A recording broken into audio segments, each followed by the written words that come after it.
Hello and welcome back to my channel, the best place to be to discover exactly how your thoughts and your emotions are affecting your whole health.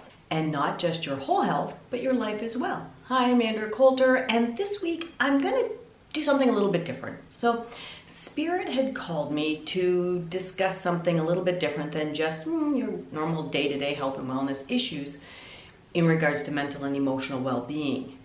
This week, I was actually on the weekend doing a little bit of research because I wanted to put a post on Instagram about children's Advil.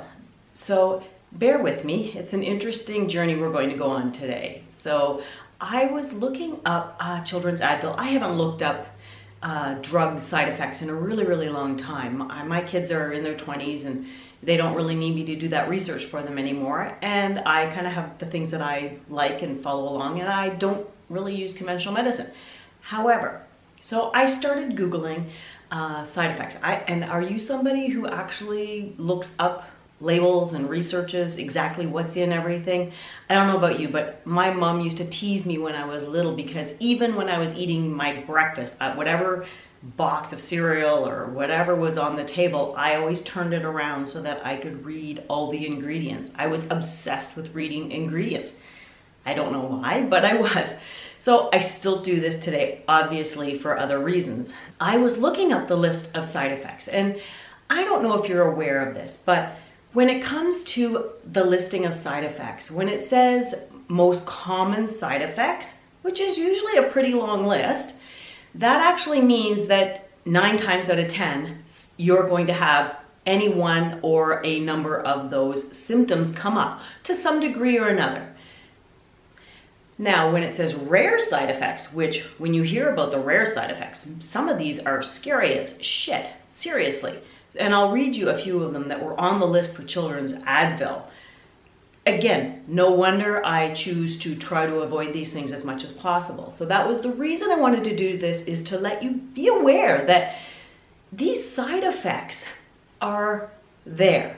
They're going to affect you on some level, and you have to determine what is the risk. Is it worth the risk or isn't it worth the risk? So stick around and I'm going to go through all that plus some other interesting things to make you go, this week.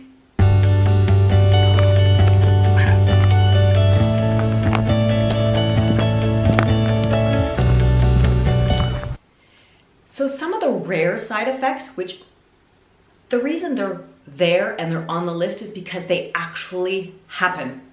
They didn't make these up. They actually are things that have happened when people have taken Advil. So, and they're honestly, when you read the list, you're like, why would anybody use this product? Because there are greater, better things out there that can help you without all of these side effects. So blistering, peeling skin, seriously, depression, hostility, more aches and pains. And isn't that why we're using Advil? But it does. It creates a lot of torso pain, probably because it's affecting your liver.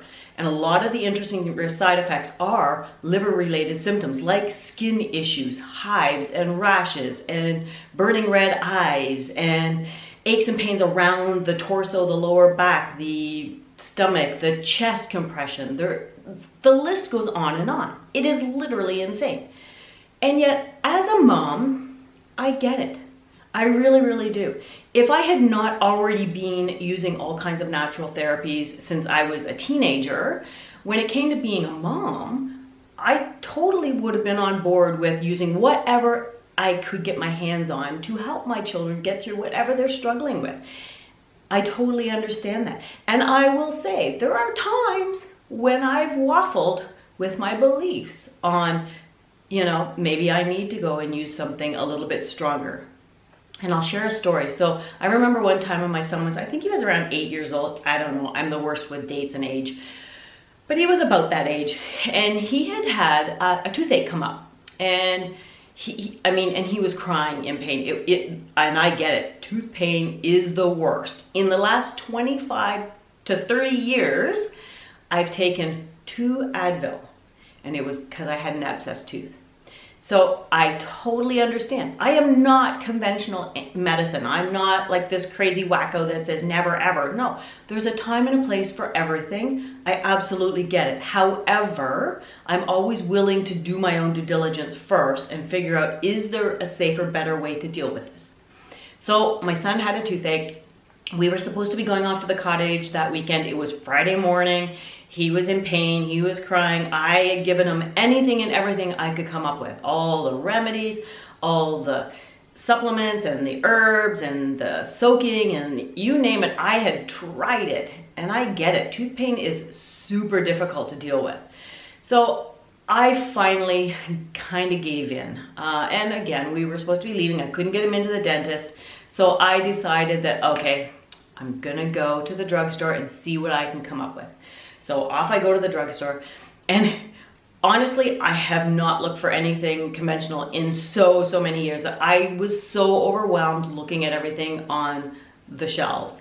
And I looked at the children's Advil and I could not bring myself to do it. I truly couldn't. And so the lesser of all the evils on the shelf was Oragel. So I thought, okay, I can do this.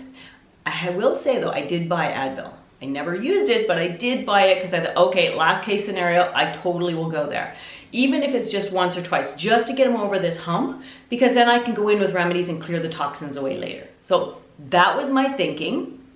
So I come home with all this stuff and I walk in the door and he's sound asleep on the couch with the little orgone blanket I'd made for him on his cheek, and he was peaceful.